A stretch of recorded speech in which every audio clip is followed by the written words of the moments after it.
Think of the last time you saw a fish rise to eat an insect. Were you able to identify what stage of the insect that fish was feeding on? How about trying to identify the actual bug? And what's your best method for capturing an insect if you want to try to ID it? Today's guest is going to give you answers to all of these questions, and he's going to dive into fishing spring creeks so you are ready for your next big trip on the water. This is Traveled, where we take a deep dive into a specific region of the country so you have a better feel for what it takes to put together a great trip, and so you are better prepared for that next journey. Hey, I'm Dave, host of Traveled. I've been fly fishing since I was a kid, and I grew up around a fly shop, and we've created one of the largest fly fishing podcasts in this country. We've also interviewed more of the greatest fly anglers than just about anyone in the country. Satoshi Yamamoto, fly tying expert and spring creek guide in the Yellowstone country, shares his best tips on fishing spring creeks today. You will find out which are the best hatches during the year and the best times to fish each of those hatches, how to focus on and fish the PMD hatch, and some killer fly tying tips if you're fishing small flies or even the larger Atlantic salmon flies. Plus, you're going to hear the story of Satoshi's dream of being a cowboy and how it brought him westward, and the story of how he all made this a reality. Pretty inspirational here. This episode of Traveled is presented by Yellowstone Teton Territory, where you can explore great fishing, hunting, hot springs, winter sports, and so much more. Let's jump into it and see where that road less traveled is going to take us today. Satoshi Yamamoto from LeftyAnglerAndFlies.com. How you doing, Satoshi? Doing good. Thank you. Yeah, thanks for coming on here today. We are going to talk about a few things as normal. We're going to talk about the Fly Tying Expo, the Eastern Idaho Fly Tying and Fishing Expo out there. That's one thing out in Eastern Idaho. And we're going to also talk about some spring creeks and some of the guiding you do out in that part of the world out west. And just get your background on, kind of where you came from and all that stuff. So does that all sound good to you? Yes, sounds good to me. Okay, perfect. Well, let's just start there with your background. Take us back real quick. How'd you get into fly fishing, and what's your first memory there? So I guess that where I'm from. I'm originally from Japan, and then I grew up, and then I went to college in Tokyo. By then, my older brother, was typical of a generation of a river and through it. So he was fly fishing several years by then, and then but I wasn't quite into it. But finally, senior year in college, I started fly fishing there. But I was typical. Most of Japanese fly fishermen, they go to a small mountain stream and try to catch some native trout species over there.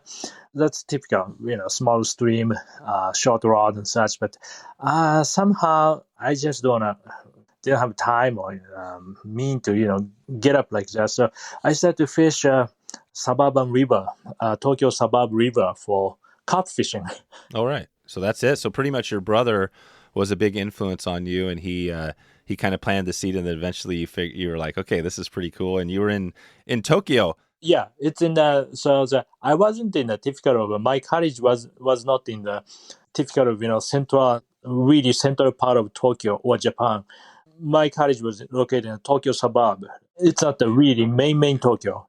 And then that's where I fished for the carp in Asa River. So yeah, are carp pretty like here in the United States, as you probably know, the carp's getting more popular. Do you find in Japan, was it pretty popular back then as compared to the other species?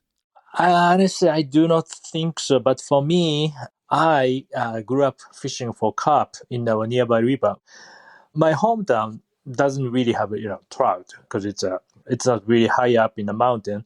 So I grew up fishing for carp with bait fishing basically, and then the bait fishing and the spinning rod, and then so catching carp, now catching flies is quite interesting. And then what happened on that river is, for what I hear was, back then, sometime maybe a couple of decades ago, the city released a carp for people to fish and catch and eat.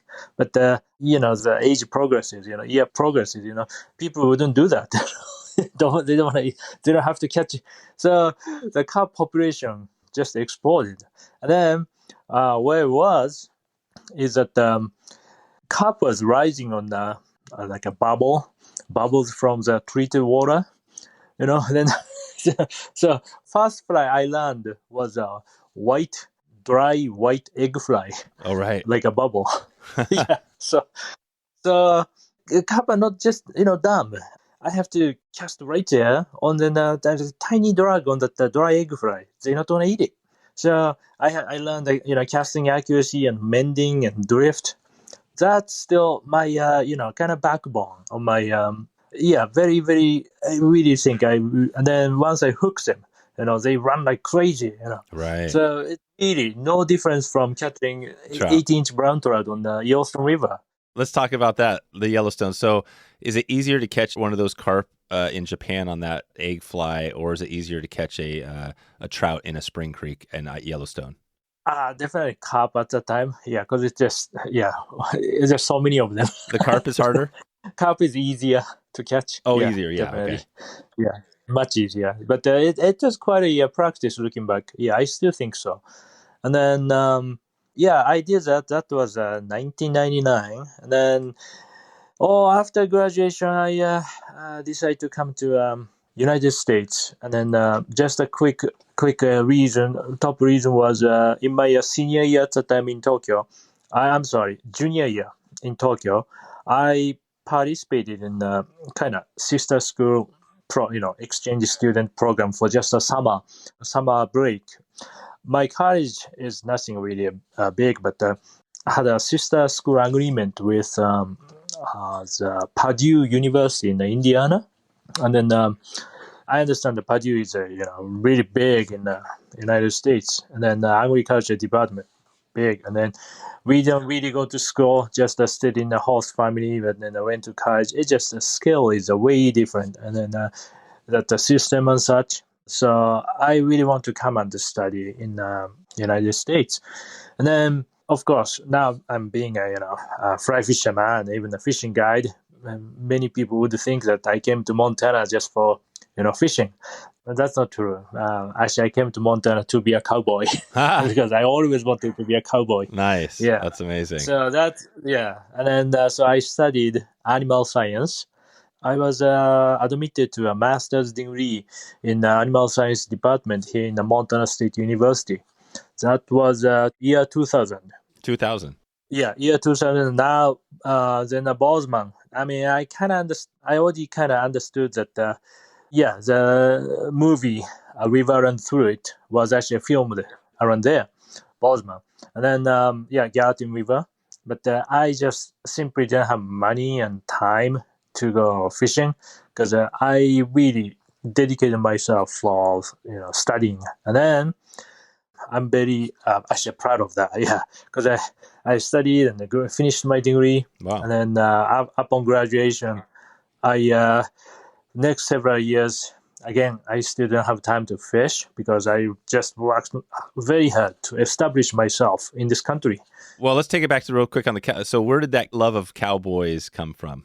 Oh, well, it's like Western movies and TVs. Yeah. And then, do you remember the movies? Was it like was it Clint Eastwood movies, or what were the movies you were watching? Do you remember those?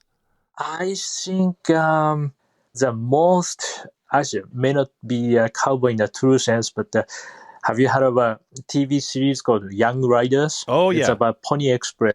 Yeah, Young You know Riders. that one? Yeah, it's in Amazon right now, Amazon Prime right now. Okay.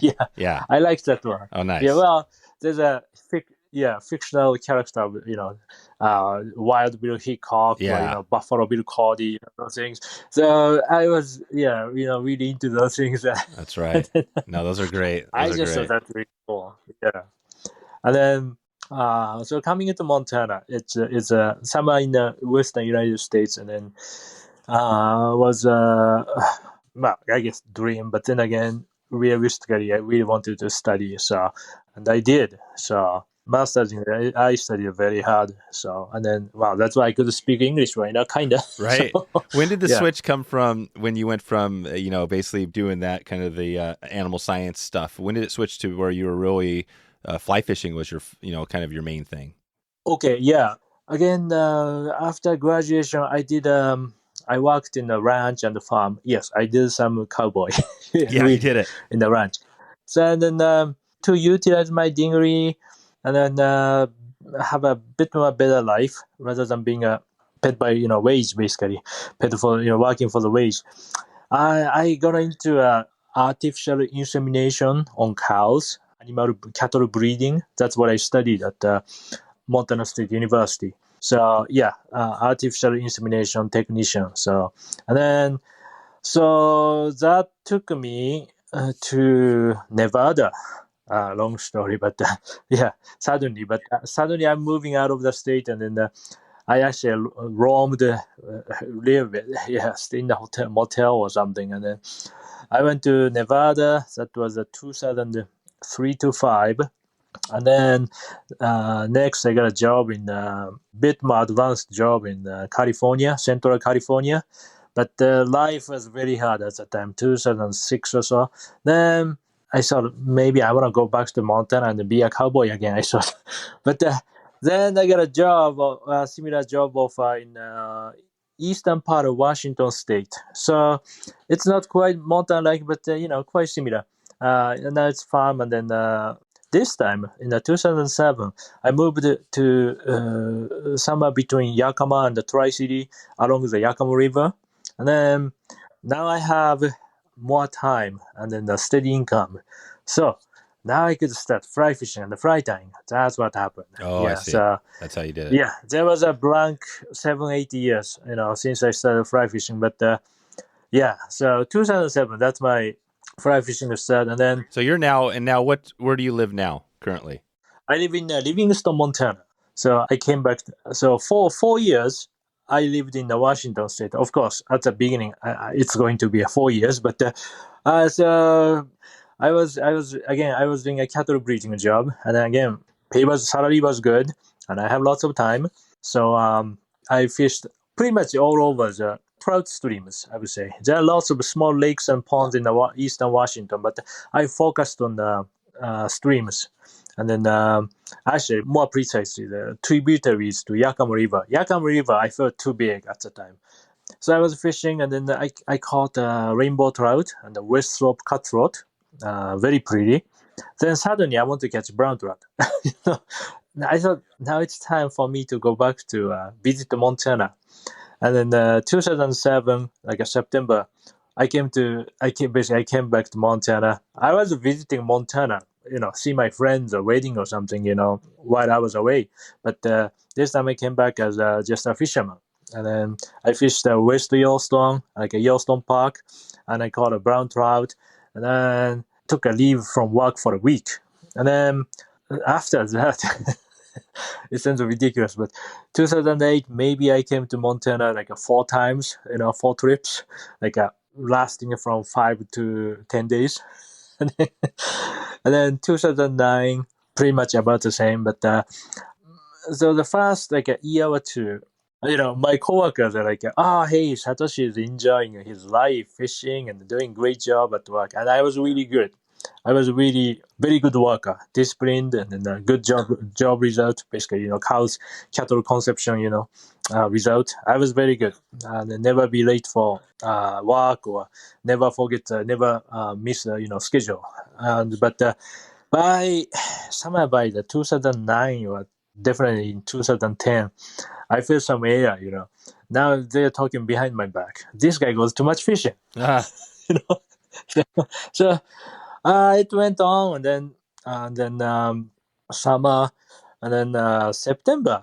This is a kind of a turning point of my life. Was I was fishing a Yakima River tributaries called Natchez River, Naches, Natchez River, and near Yakima, city of Yakima.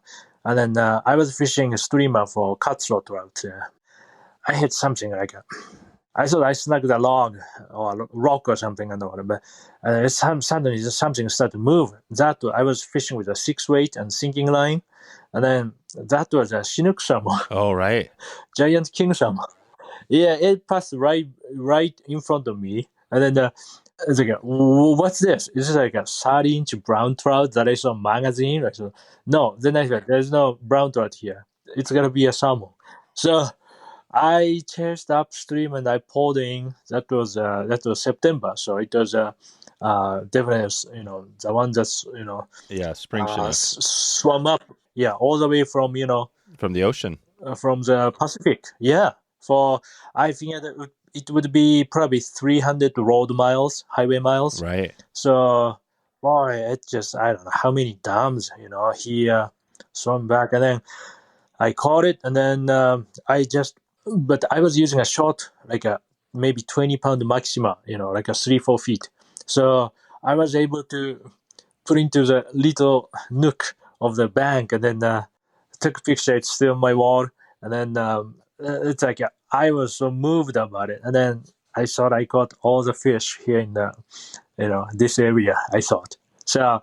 And then again, just at the same time, pay system changed, and then like I said, I wasn't in fight or anything, but with coworkers or bosses or company. But I got the fish, and then now pay system changes, and then cattle breeding industry with dairy farm, milk cow industry is never gonna be improved. Oh. So it's the same drama, up and down, and somebody get blamed. So I'm done.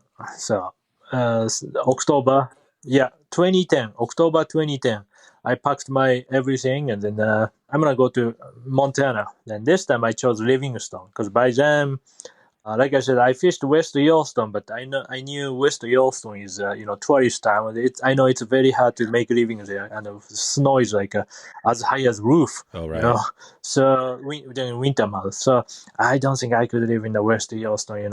But Bozeman, by then Bozeman was like a really developing. Yeah, Bose Angeles, right? Yeah, that's the time. Yes, sir. Yeah. So.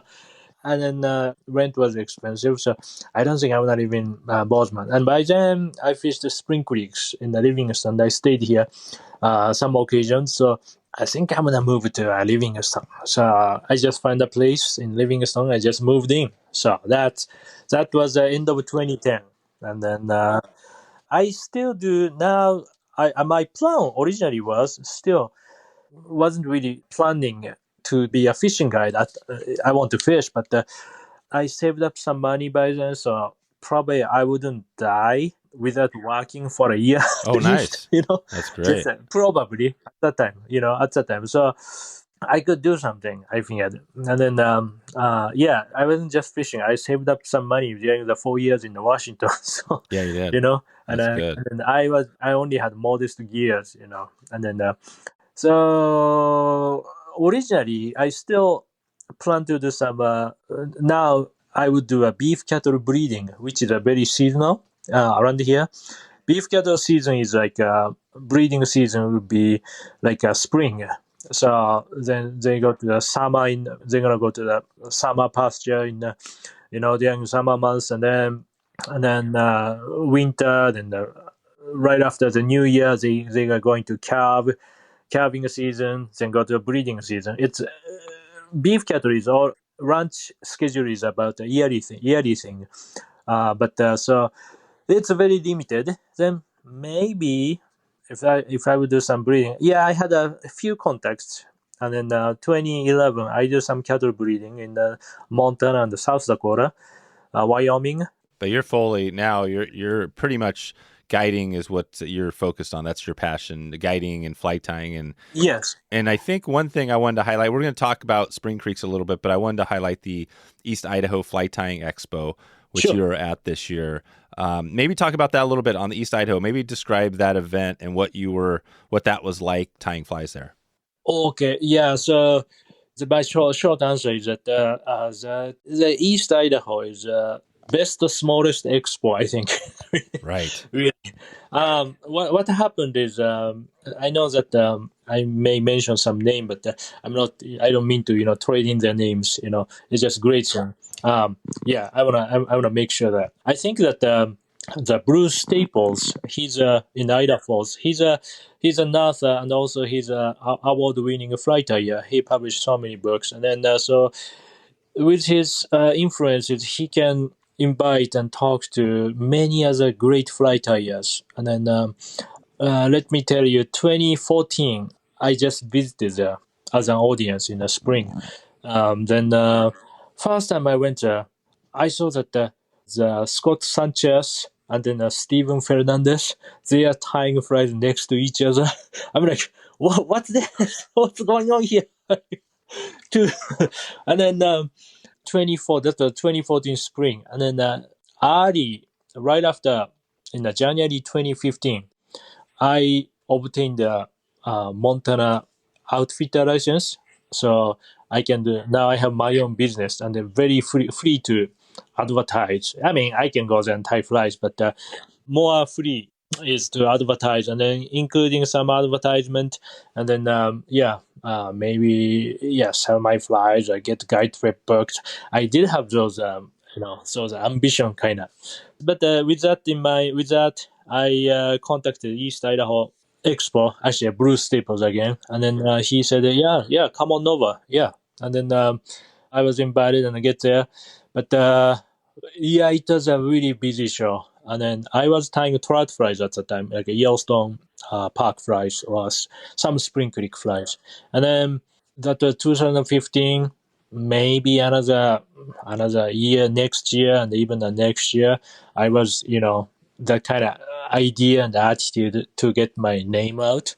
But years go by, and I keep working on it. Honestly, I don't get any sales order or guide booking, but I realize that's not the point. It's like it's how I interact with audience and also the other flight players who come and learn some from them too. I realize that and I mostly enjoy the event. What do you love most? And I do too. I love all the events. They're cool. What do you love most about going to like this event? What's the biggest thing you really enjoy?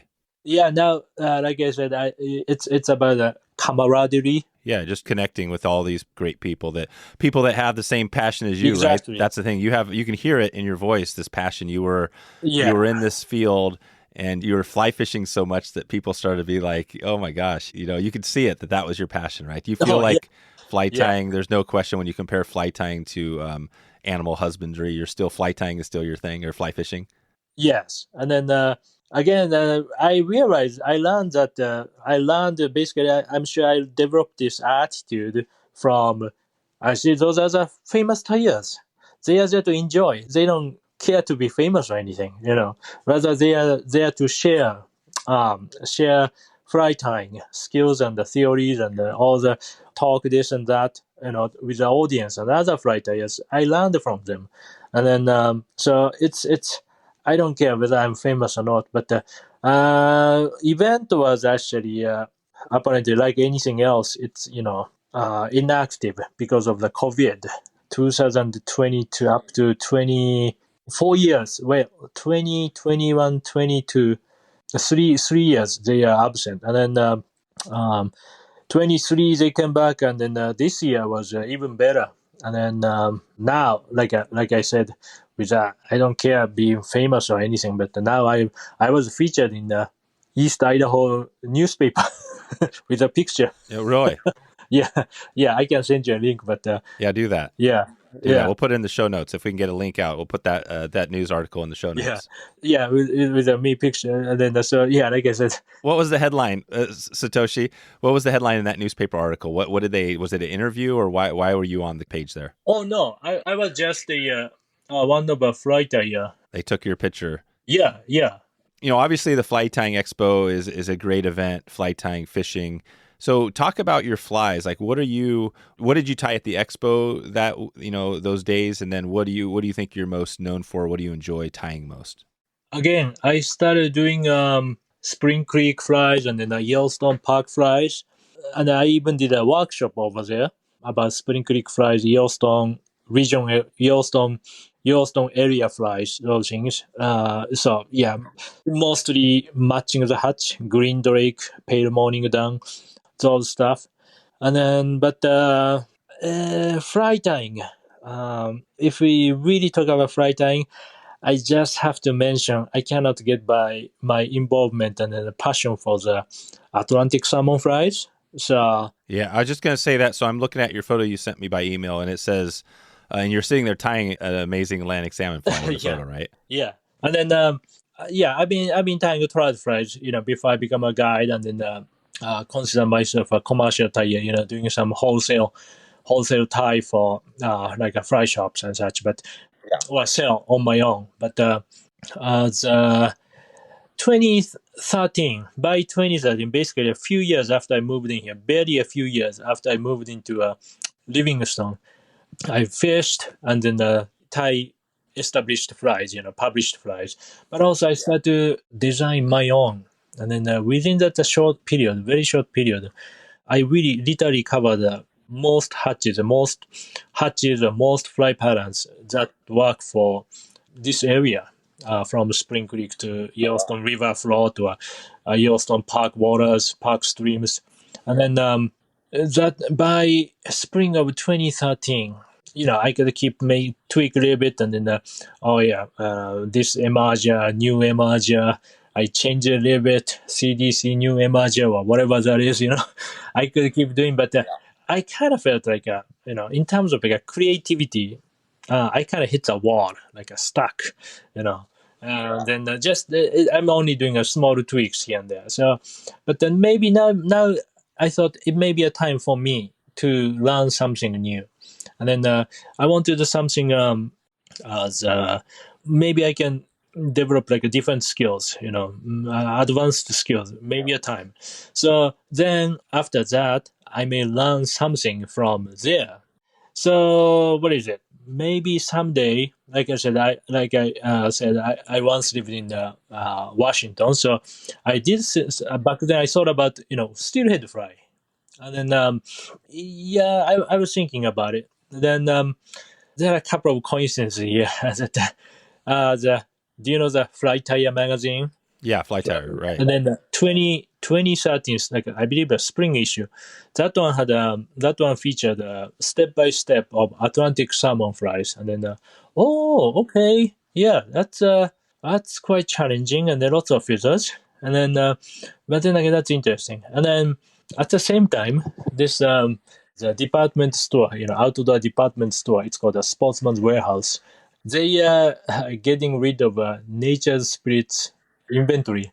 They said, "What's going on here?" I said, "Oh, we're just changing vendors," and then they just slashing off the price, of the Nature's Spirit inventory. So I was able to buy golden pheasant, skins or whole skins, or goose shoulder, dyed goose for the merit wing, and then I still have them, and then I was able to buy those in a very good price, very, very basic materials to do some either steelhead or the salmon fry. Well, that was the question I was going to have about the show. So were you at the Eastern Idaho Expo, were you tying Atlantic salmon flies mainly, or did you also tie some Spring Creek flies? So I shifted to salmon fries, to tie Atlantic salmon fry in, I think, 2018, I believe. Yeah. And then what happened was, I think 1 year, maybe 2017 was really like a slow year. Not many people, so rather than just spinning the fries, and then somehow that year was really slow. And then audience here and there, who sat with me, and then to kind of, occupy myself. I wasn't sure if I could do it, but maybe I can do Atlantic salmon fry, because one fry might take, minimum couple of hours, right? So yeah, without the audience, I can do this. So, that's, and then, but once I started doing it, people kind of sit with me. But the problem is, I can give that fry to only one person. So, but people look at me, and then right now, unless things change, I do only one. I like to do the Atlantic salmon fries in Yeah, you do that. One fry for one session. One fly for one session. Yeah. And then maybe I should do some, either steelhead fries or more like a bit simpler, like a spay fly or something like that, so I can tie more than one. But the people definitely like to look some, married wing or something. So that's it. So basically, that's what you're doing now. If you do that show again, you're probably going to tie Atlantic salmon flies. Yeah, I'd like to think so. Yeah. And then certainly not many people would do that. So. Oh, really? So at that event, you didn't see a lot of Atlantic salmon fly tires at that event? Yeah, I'd say only my mentor, who was going to mention Marvin Nolte from Wyoming, is I met him right after I got all those book and magazine and materials in the 2013. And then I asked him to teach me. And then we did a correspondence with email and pictures, and I sent him flies. Yeah, that winter, 2013 to 2014, I had a lesson with him. And then, yes, now spring came in the 2014. This is important for, even the Spring Creek flies. Now I kind of get to some level. I did develop a basic of the Atlantic salmon flies. But sad thing is, well, now I gotta go back to trout flies, right? Spring, I gotta stock up flies. I couldn't believe it. I'm tying trout flies, Spring Creek flies, much more efficiently. Because what happened was, it's about the thread control. When we do trout flies, people go move quick, spin the bobbin like this, maybe we need a camera now, but, but I learned, we don't need that through Atlantic salmon flies. We don't need that many thread wraps. Right. So what you're saying is with Atlantic salmon, we've talked to a few people that have tied Atlantic salmon flies, but every single wrap of your thread counts because it's bulk, right? It makes it. And so what you're saying is that the transition is on trout flies. You should also be thinking of every single wrap, even on a tiny little size 18. Is that true? Correct. Yeah, you don't need that many thread wraps. Certainly, we don't have to over garnish our flies, And then I knew that, but I can kind of perceive it right in front of me. And then, so I can tie flies much more efficiently, and my flies are much more elegant right after I learned that Atlantic salmon flies. So it's, from, we are talking about size 50 hook to size 22 hook. Right. But it's just the same. Step into the world where the river whispers and the fishing is nothing short of legendary. This year, I ventured into the heart of eastern Idaho's Yellowstone Teton Territory, where the fish were larger than life and the waters held the secrets of the best fly fishing out west. Yellowstone Teton Territory is not just a location, it's a gateway to adventures that will etch themselves into your memory. With crystal clear rivers like the Henry's Fork and the South Fork of the Snake, and enough lakes to keep you going all year long, make your way to Yellowstone Teton Territory and embark on a journey to one of North America's finest fly fishing destinations. Whether you're planning your trip now or just dreaming it up, the YTT is where those dreams turn into reality. Remember, Yellowstone Teton Territory. That's Teton, Teton. It's time to experience Eastern Idaho for yourself and support this podcast at the same time. Which one's easier for you to tie? Is it easier to tie the 5/0 Atlantic salmon fly or the size 22 little tiny dry fly? Yeah, midge would be probably easier. Midge, yeah. It's still. Which one? The midge? Yes, probably trout flies are still easier. And then, because if I tie something big, want to look better. So. Yeah, gotcha. So, yeah. What is you're talking about Spring Creeks a little bit on the flies. I want to talk about that. Maybe let's take it into Yellowstone and, the river. You got these Spring Creeks. It sounds like that's where you're guiding a little bit. Describe what you're doing first with your guide operation there on Spring Creeks, what somebody could expect if they grabbed a trip with you, and then maybe give us a couple of tips on fishing Spring Creeks. Spring Creek is, it's not difficult one. It's not impossible place to catch fish. But it's just so many things going on, so many facets to get there, to get some results, and then, to enjoy. Now I'm talking about my other mentor, other than fly tying, Tom Travis. He's been guiding even before I was born. He's been guiding since 70s. He taught me first thing was Spring Creek is a classroom of fly fishing because, again, so many things going on. You can see the fish rising, or fish resting on the bottom. It looks like feeding something. What they are feeding, how they are feeding, how could we present our flies, how could we deliver our flies to them, those things, and then what's the technique there, and why fish rose but refused my flies. It's just so many things happening.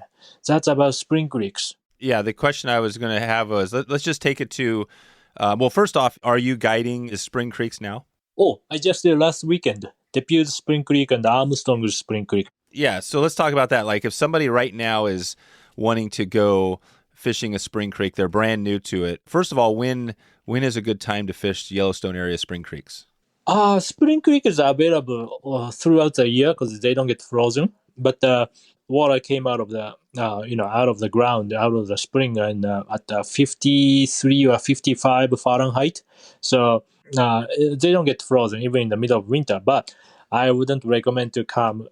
December to February. It's just cold, and then Too cold. fish are there, but not much going on. So like right now, April, May would be a good time? It's pretty good. When would be a good time, the best time to get some dry fly action? Where you can really...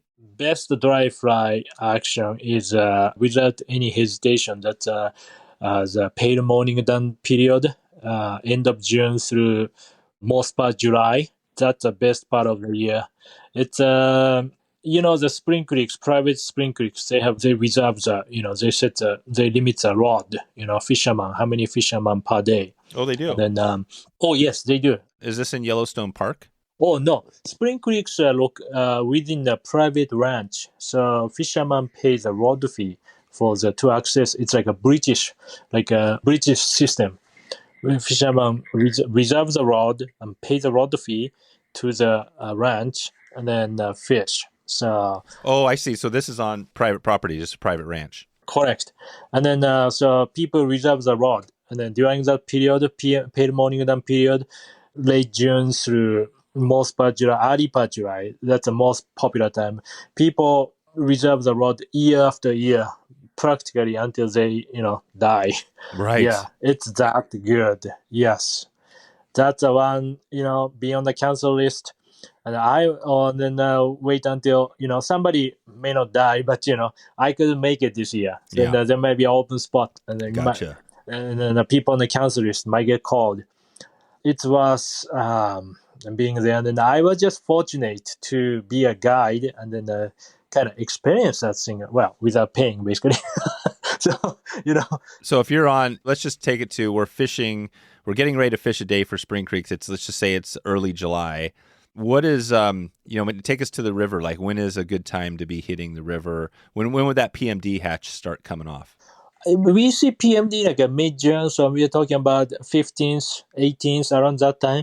But definitely, right, and then it's not quite, they don't quite established, but maybe we see a few rises, like a PMD hatch like a middle of afternoon or something.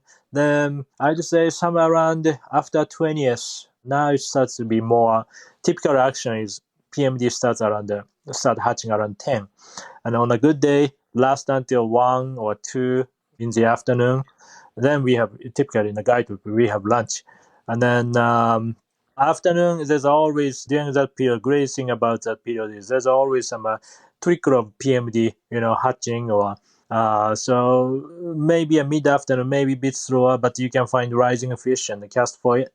And then that goes on till 5, and then there's a kind of bit calm, very calm period, as well as, we might as well take a break. Then best scenario is somewhere around when the evening calm and not windy evening, or calm and warm evening, the PMD spinners start to fall, and then fish just like a quiet water, quiet surface, like a boiling, like with a rising fish. It's and then that goes on the best day, it goes until like 8 or 9 at night. Wow. You know what I'm starting to picture, Satoshi? I'm starting to picture the river runs through it. You mentioned this at the start, but I always think that movie had all that great, of course, Robert Redford and all the great videography and stuff. But like you could picture that, that perfect calm day in Montana on the trout stream. And it feels like that's what you're talking about here. Is that kind of a similar thing?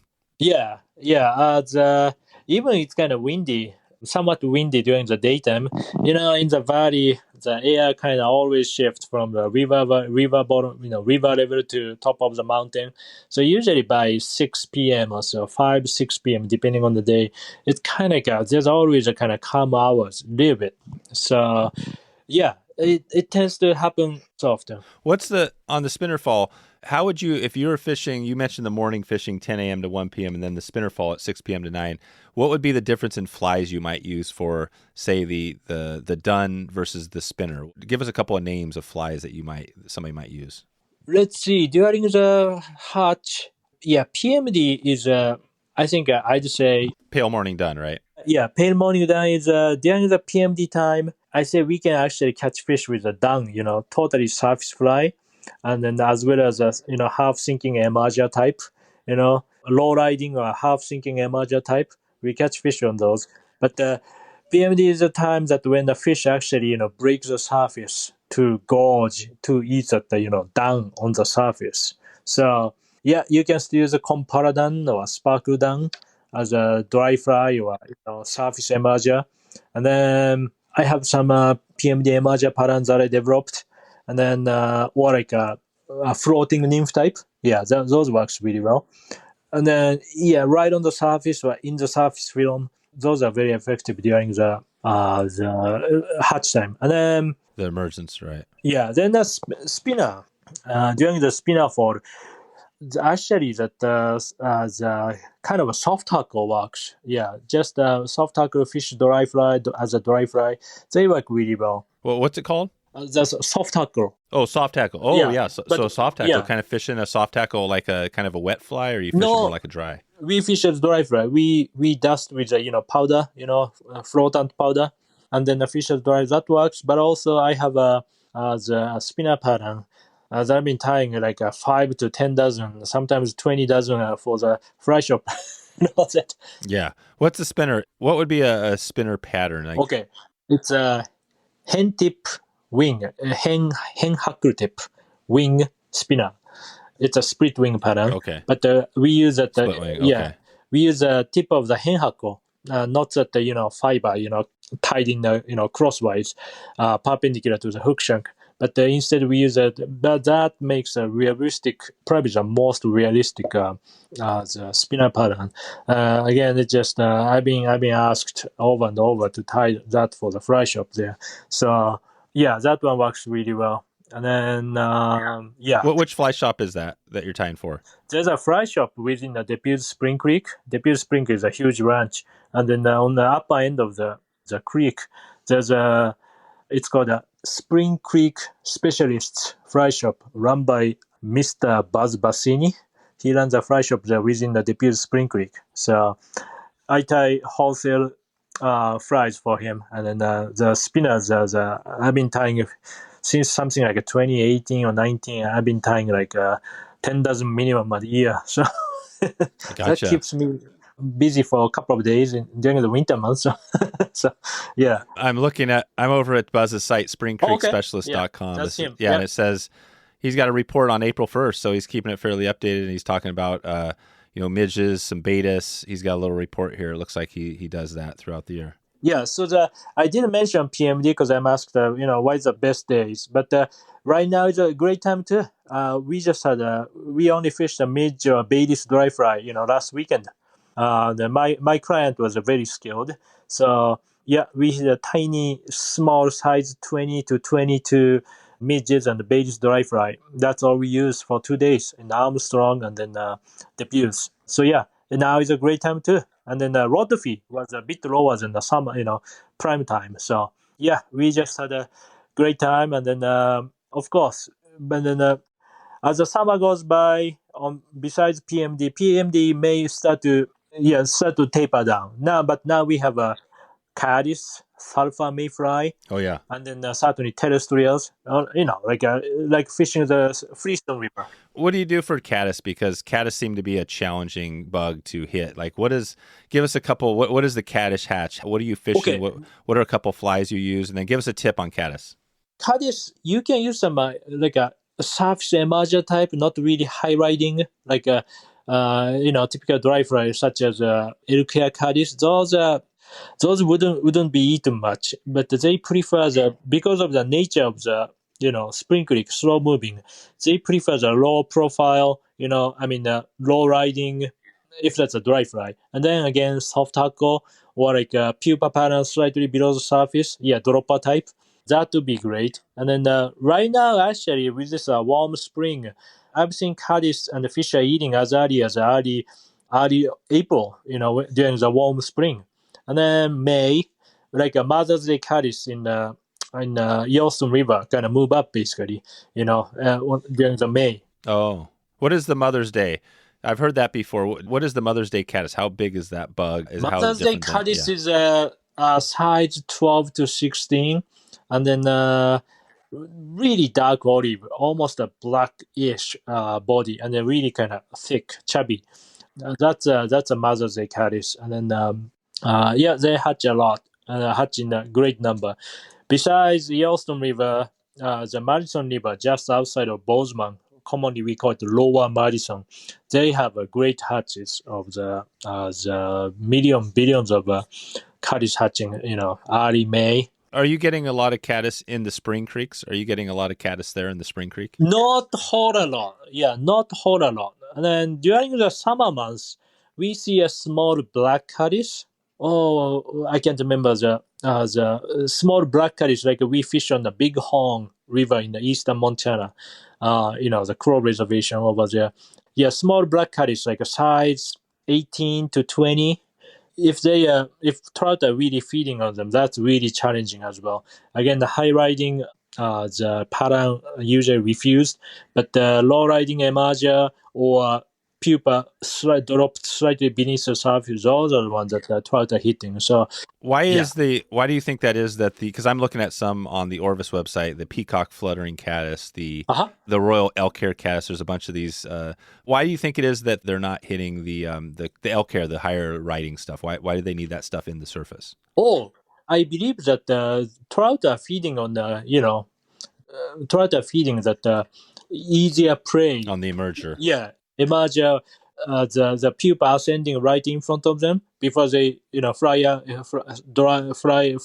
hatch out and dry out, and then fly out, and then that's pupa, and then even the emerger struggling in the surface. Those are the ones that they are hitting, and then due to the nature of that Spring Creek floor, quiet floor, so they just even sparsely hackled, high riding, they seldom touch it. Yeah, so then that about caddis. But the caddis compared to PMD or sulfur mayfly or Bailey's, in the spring and the fall, caddis action we see far less. Yeah, even compared to midges. Yeah, but I never. Yeah, during the summer months, I always carry caddis box just in case. Yeah, it may not be this spot, but next spot, we might see some fish feeding on caddis. Yeah.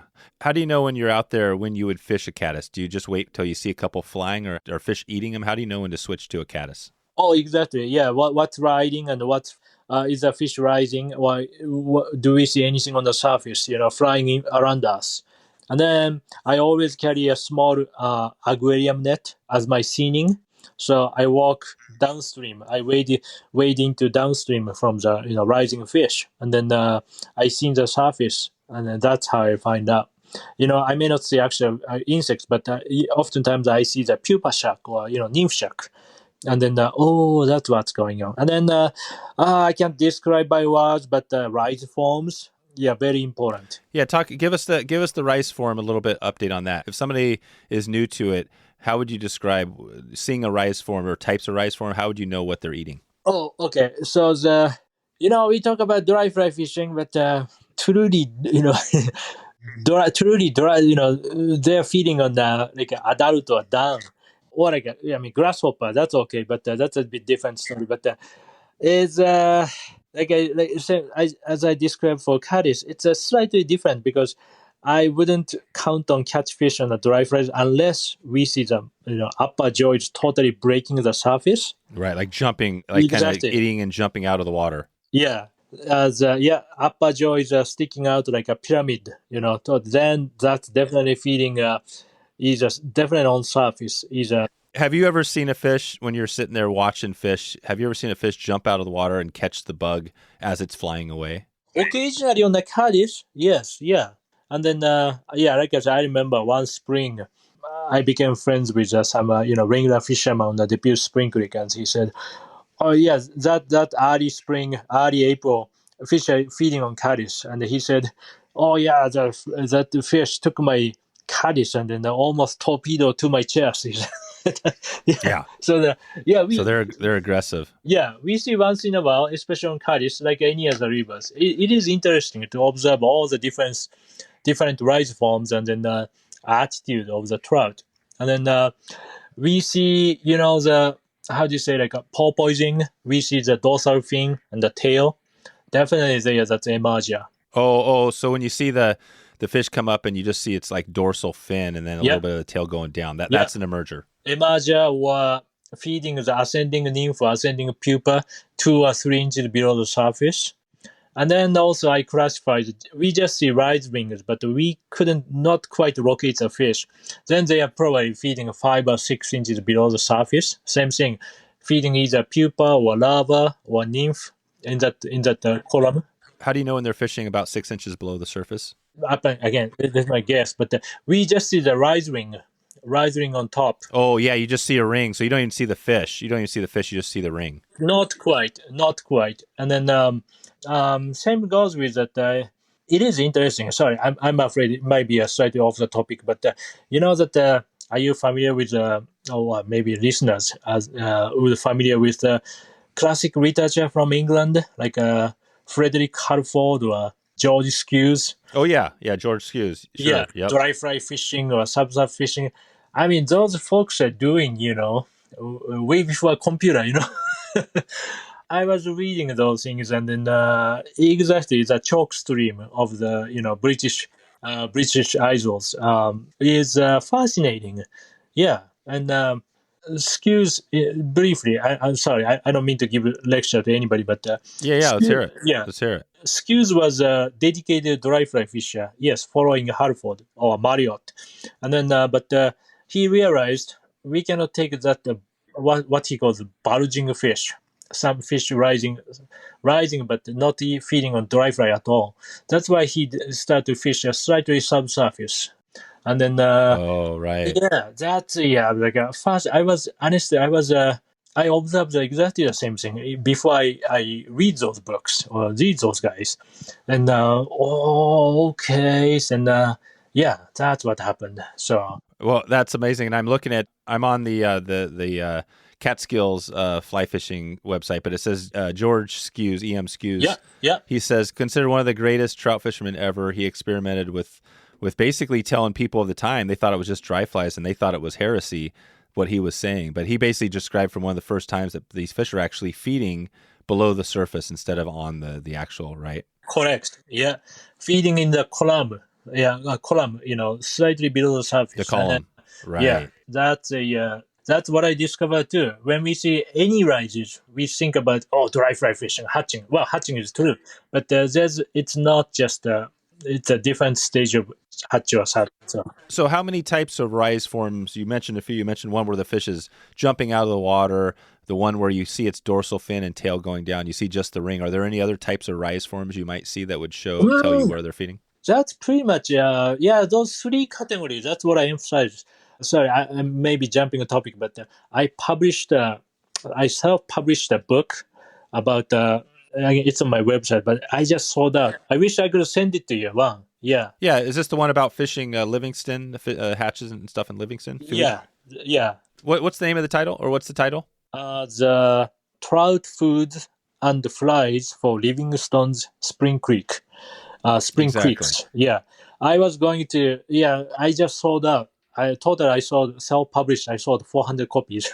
Oh, wow. Yeah. I did all by myself. I did all the editing and the picture, of course. Picture is an accumulation of over 10 years of my guiding and fishing on the creeks. And then writing tweaks. And then second edition went really quick. So I wish I had another copy and send it to you. But insects and then the fly patterns, on the second edition, I did some discussion, like exactly rise form, and then, how you're going to cast it and those things, very basic things. But, those are, typically 3 rises. That's what I look for. I mean, when we really talk about, depending on the time of the year, I'd say, again, especially the PMD time, that's when the fish are really, really eager to feed. How are they feeding then? On the PMDs, what's the rise they're taking? Is it usually under the surface? Before the hatch, we can see that the trout are chasing the nymphs underneath in the water. It's because water is clear.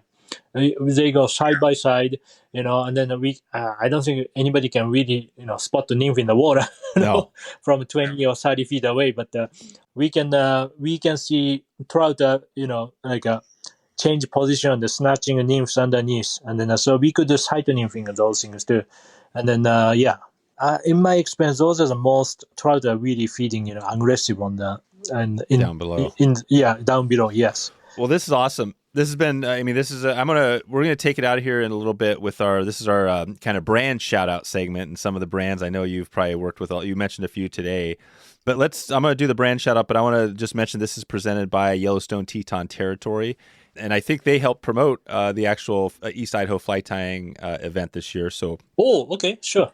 We'll give a shout out to them. If anybody wants to go to wetflyswing.com/Teton, they can check out more information on some of the brands out in that neck of the woods. But let's hear maybe one of your brands that you really love in the fly tying or fly fishing space. What's something you're really hot on right now?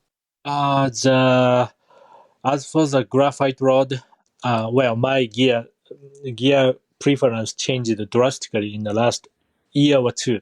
But so that's another story, I guess. But the direct answer is I prefer the CF Berkheimer rods from trout rod to spey rod. What's your rod? What's your Berkheimer rod for like spring creeks? Actually, I'm getting what's called a 5 weight 9 feet DAL deep action rod. That I think that's how it's called, DAL. That's a softer rod basically. Yeah, and then compared to standard action, and then that's the one. And then over the years of using the contemporary disc drag reels, I am into a vintage, Click and Pearl Hardy reels. Oh, cool. So you're using vintage. So you have a vintage reel on there. Actually, I do. That's awesome. Please don't tell my wife. But what year was that reel made?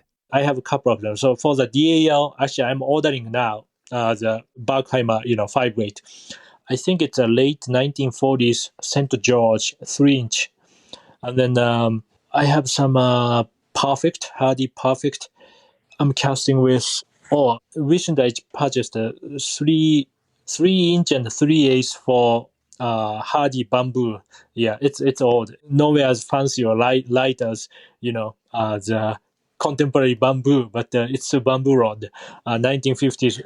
I have that one, and then I fish with them actually when I have time on Spring Creek. Yeah, and then I have a couple of Perfects, and then for the steelhead fishing, I have. I even have a Hardy Hercules from 1890s. Yeah, actually that works. Yeah. And then a couple of 1950s Perfect, and then those things. Yeah. Some again, as you guess, it's from the my Atlantic salmon fly pursuits. Now directing to that way too. So I hear you. Well, give us, as we're kind of wrapping it up here pretty quick. Give us one big tip for fishing spring creeks. If somebody's coming in and they've been struggling to catch a fish on a spring creek, what would be one big tip you would give them? So definitely be observant, and then and also if you really want to fish for the hatches, just ask around, or do an online search, or with a hatchet, or call fly shops, outfitters like myself, and ask that what hatch do we expect? Can I expect at this time of the year? I mean, I say, please don't do, just come here and where's the hatch? Yeah.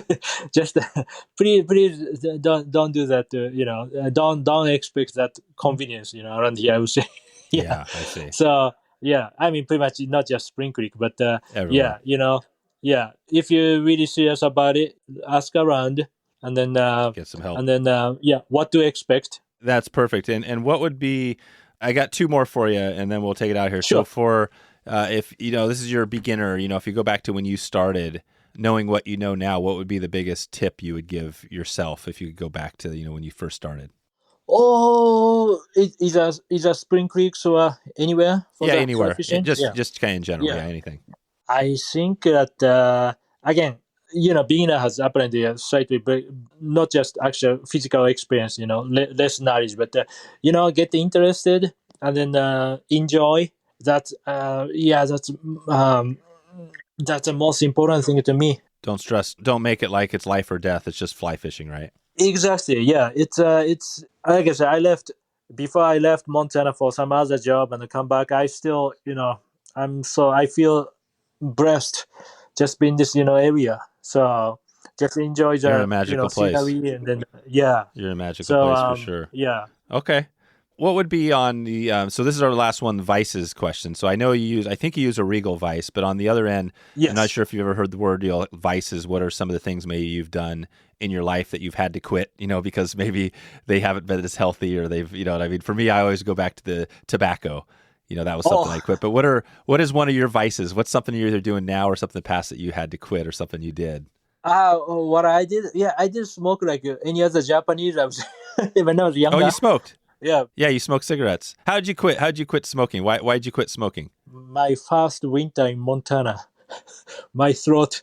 I feel like I feel like I had adhesion or something. I didn't. Not good. It's just so dry for me. I know it's nothing heroic or It's just I can't smoke. That's the first winter in Montana. I quit smoking. There you go. So your body, I feel that happens a lot. Your body tells you when you need to give these things up. Yeah. And it sounds like that's what happened. And was it hard? Was it hard quitting? It was very hard. Yes. Yeah. And then another thing is, and after that, actually, I started smoking. I was in college, so I started hanging around my friends, students more often, and then I learned to drink beer, and then once I graduated, I started drink, tequila or whiskey. And then I often tell other people that during the 20s, I was walking like Johnny Walker. Oh, yeah. During my 30s, I was a Canadian because I like Canadian whiskey. Oh, yeah. But I got to tell you, and when I turned 40, I was guiding through my 30s, and that's when I started. But the moment I hit the 40, I felt my body changed. Yeah. And then my metabolism changed. I developed some weight in the middle. And then at the same time, I got married, and I was a baby coming. Oh, wow. That's all happened. That's what happened when I got full. Yeah, then so I'm gonna be old like this, and then when he get 20, I'm 60, right? Yep. And then so I changed my. I don't mean to just quit, drinking, but I started to work out. Eventually, just my drinking habit diminished. So I'm not drinking whiskey or any alcohol since 2018 for 6-7 years now. Amazing. Yeah, it just. That's so I'm cool. not saying, but don't get me wrong. Please don't get me wrong. Either smoking or tobacco or alcohol. I'm not criticizing anything, because people doing it, that's enjoying it like I did. So yeah. I'm not criticizing anything. But for me, it just didn't work out. And then now I start to work out, waiting lifts, and then such since right after I turned 40, and then I'm in better shape than when I was 20. There you go. Right now. There you go. That's good to hear. Yeah. I think that's awesome inspiration because I feel like we all have our own journeys, but the health thing is big because we all love fly fishing and you want to be around longer, right? Exactly. As for guiding, I can guide until clients quit. Basically, yeah.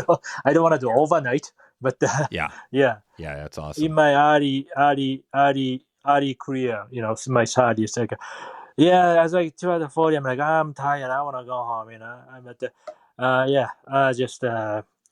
now it's I can standing on the river until clients we call it for the day. So, are you done now? Okay. Yeah, that's it. Yeah, that's awesome.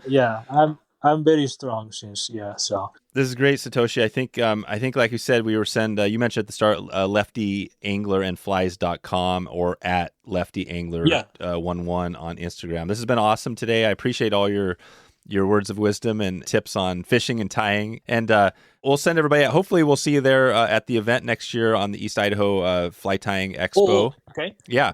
I'm not sure what the plans are yet. I'm going to be talking to Bruce here in a couple of weeks, but I would love to connect with you there. Yeah, I'd love to connect with you there and see you at the show. And thanks for shedding light on all of this. And we'll be look forward to keep in touch. You can check with Bruce, but they already announced the date though, like March 21st, 22nd, like that next year. Oh, it's already announced. Yeah, it's happening, I think. Yeah, so yeah. There you go. So all right, Satoshi, thanks again, and we'll talk to you soon. Yeah, it's quite an opportunity. Thank you very much, and then hopefully we can be in touch. Yeehaw! Now that was a good story. If you have a chance to get out and implement what Satoshi called the greatest little expo in the country, You can check in that right now. You can check in on that right now, wetflyswing.com/Teton, and you can find out when that next thing's coming up and when the next big event is. It's going to be right around the corner.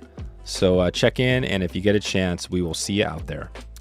We've got schools and great trips going all year long. We got another trip going out to this part of the country in 2025. So you can check in on that right now, wetflyswing.com/schools. It's the best place to find out what we have going. wetflyswing.com/schools. All right, time to let you get out of here and get on to your next thing. I hope you're having a good drive out there if you're in the car. And if you're running, I'm going to let this blend right into that next episode. Thanks for checking out Travel Today. I hope you can live that dream trip this year, or just get out more often in that backwoods, behind the house, drivable location. And I hope you experience that road less traveled.